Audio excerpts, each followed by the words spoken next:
Bonjour, voici l'info CEMA TV en bref. La coopérative de gestion forestière des Appalaches dénonce vivement un blocus ayant perturbé récemment ses opérations sur la seigneurie de l'Aude-Binière. En effet, durant la semaine du 23 février dernier, des producteurs de sirop d'érable de la région, soutenus par les producteurs et productrices acéricoles du Québec, ont bloqué l'accès aux travailleurs forestiers dans le but de faire pression sur le ministère des Ressources naturelles et de la Forêt afin d'empêcher la réalisation de travaux forestiers. Face à cette situation, la ministre Blanchette Vézina a ordonné la levée du blocus.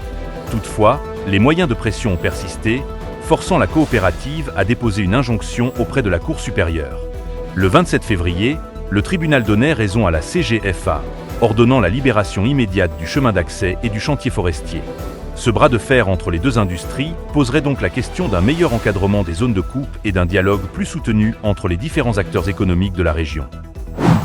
Le 8 mars dernier, la municipalité de Sainte-Lucie-de-Beauregard déroulait le tapis rouge pour ses nouveaux arrivants. Une rencontre chaleureuse a réuni près de 70 personnes, dont 42 nouveaux résidents sur les 90 invités. Parmi eux, 15 nouveau-nés viennent enrichir la communauté. L'événement, organisé par la municipalité, visait à favoriser l'intégration des nouveaux citoyens en leur présentant les ressources locales. Dans le cadre de la mise à niveau des infrastructures à la traverse Québec-Lévis, entreprise au cours des dernières semaines, la Société des traversiers du Québec tient à aviser sa clientèle que des travaux aux embarcadères et à l'ascenseur de la gare maritime de Québec seront réalisés. En conséquence, la traverse Québec-Lévis offrira un service entièrement piéton entre le 25 mars et 16 avril. Une interruption du service aux automobiles est donc prévue durant cette période. En réponse aux tarifs douaniers américains sur l'importation de l'aluminium et d'acier canadien, le gouvernement du Canada a fait l'annonce cet avant-midi d'une mesure de réplique tarifaire sur les mêmes métaux ainsi que sur une variété de produits ciblés qui entrera en vigueur jeudi, d'une valeur approximative de 30 milliards de dollars.